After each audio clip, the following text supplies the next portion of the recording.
Day. Now, friends, family and well-wishers converged to honor the first executive governor of old Anambra State, late Dr. Chukwuemeka Ezefe, who passed on recently. A night of tribute held in Abuja. Associates described him as an icon, exceptional leader, and a patriot who has elevated lives before his demise. Omenka Marachuku reports that a series of activities are being organized in his honor.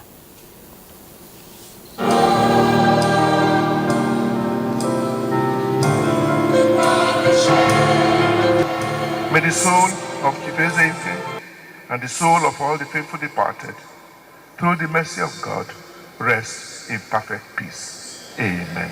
He didn't build his house. There were people that built it for him.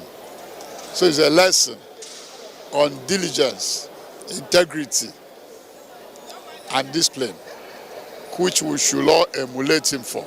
A man of honor whom many say contributed greatly to the promotion of peace and unity in Nigeria, having served in various capacities, which include the first executive governor of Old Anambra State and as the political advisor to President Olusegun Obasanjo.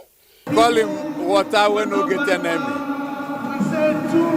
And he's a man of peace, and he's a man who was passionate about unity. Nigeria and Igbo in general has lost a big hero country. This is sincere and very dogmatic. You know, he was a very consistent fellow. And the force behind of Igbo throne in Ghana is Chukwuemeka Ezefe Okwalike Igbo. From that time till now, he became my mentor. The late Dr. Chukwuemeka Ezefe, known for his leadership style and positive contribution to democracy in Nigeria, left behind legacies to be emulated. His intellect, his integrity, and his unwavering commitment, justice, and equity were the hallmarks of his illustrious career. He's a true Igbo man. He was a voice for Igbo, and he spoke even when the truth was so difficult to say so.